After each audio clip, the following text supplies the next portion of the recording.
With just hours left in his presidency, U.S. President Donald Trump is opting not to issue a pardon for himself as he prepares an expansive list of more than 100 pardons and commutations for release later today. This comes, says the Reuters news agency, as the capital, Washington, D.C., is in virtual lockdown ahead of tomorrow's inauguration of Joe Biden around 7 o'clock South African time. Live now to D.C. to Philip van Niekerk, former editor of the Mail and Guardian here in South Africa, now associate editor, Scrolla Africa. Philip, good afternoon to you, and thanks very much for joining us. By all accounts, Washington, D.C. seems to be a very miserable place at the moment. The final hours of the presidency, high security, and he's looking to pardon people who might conceivably help him once he's left the White House. Yeah, it's a pretty, I mean, look, trust Donald Trump. I think he's trying to squeeze one last scandal in before he leaves office. Look, he's already pardoned a number of people for questionable reasons, including war criminals and people like Paul Manafort who were involved in criminal activity when he got elected.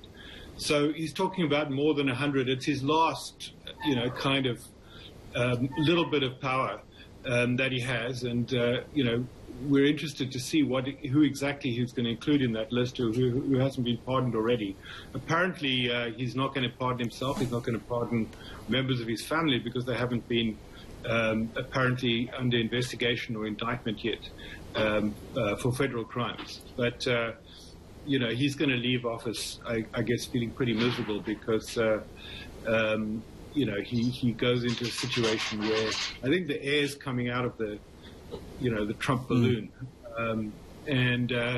The approval rating we saw the weekend is down to 34%, which is the lowest historically of any American president in history. He goes out into a situation which he's got huge debts. He's probably bankrupt. The banks, corporations have all backed away from him.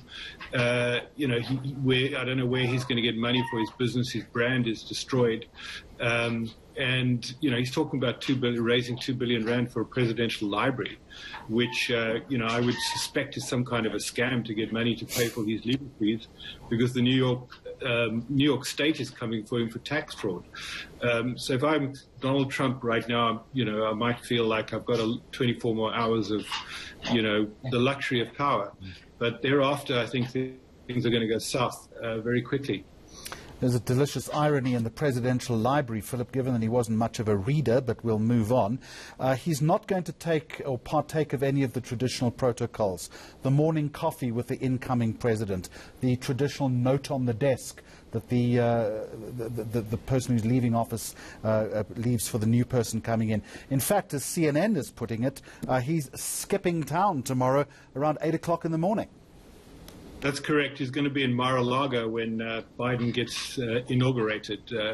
It's typically Trump. He's not going to do anything normal. I think it's, in a sense, the country has moved on already. He will be gone. He will be in Florida. But, everybody is kind of gearing up to the new reality and the new regime. Biden was already laying out in detail his sort of plans for the first 100 days already last week.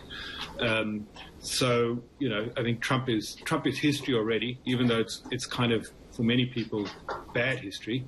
But, I think the United States is getting on ready to move on to a new era, even as, as I said, we're in the suburbs of Washington, but you don't have to drive far to see the troops. People are talking about a new cold civil war. But it actually looks like a war zone down there. You've got black fences surrounding the Capitol. You've got, I think it's 15,000 National Guard troops patrolling downtown Washington, checkpoints. People that I know who were in Baghdad are sort of comparing it to the Green Zone in Baghdad, and this is the United States. And I think that, while we're not going to see a repeat of what happened, on the January the 6th with the storming of the Capitol, that kind of thing, we certainly are going to be heading into a period of domestic terrorism and already, look, 1/3 of America still believes the great lie that Trump actually won the election and it was stolen from him.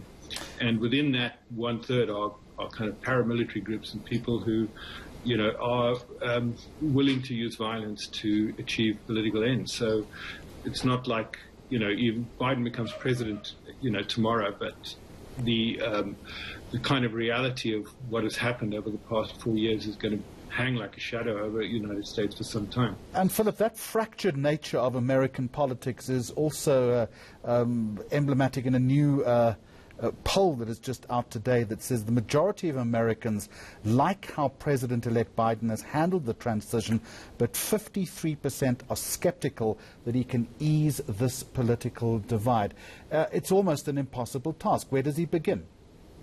Well, look, what that poll also found is that 2/3 have approved his handling of the of the transition so far.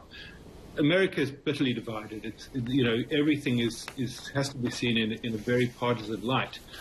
But, right now where he begins is actually dealing with, the COVID disaster. America's about to cross the mark of 400,000 dead. People are saying by the end of February, 500,000.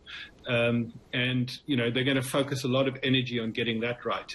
And in his first 100 days, he's going to push to get some significant legislation through, particularly to, get the economy, if you're kind of well-to-do in the United States, the stock market has done well, you've kept your job, you're okay. But for vast numbers of people here, are close to starvation and lost their jobs, 400,000 small businesses have been wiped out. So there's the stimulus package that he's talking about to get through is sort of aimed at, a kind of lower income and the less well-off Americans. And I think there's also a huge infrastructure plan coming. And I think he can get those things going, as well as a sort of a rural project to kind of reach the sort of forgotten parts of America, which he's talking about. You start to kind of get over some of those divisions. But these divisions have been long coming. They're deeply tribal in their nature. There's racial kind of elements involved here. And that's going to take a long, long time to overcome. But I think most people feel an incredible sense of relief, when Biden goes on television and he talks and, you're looking at normal governance again. You're looking at rational policy making. You're not waiting for a tweet storm, a kind of insult storm or whatever. And I think, I think it's an incremental process of moving this country towards some kind of normality, but it's going to take a while. Well, this time tomorrow, we're 5 hours away from the inauguration. Philip van Niekerk, Associate Editor, Scrolla Africa, former editor of the Mail and Guardian here in South Africa. Thank you very much indeed, and I look forward to talking to you tomorrow. ENCA, by the way, will take the inauguration live tomorrow night, 6 o'clock, build up throughout the day.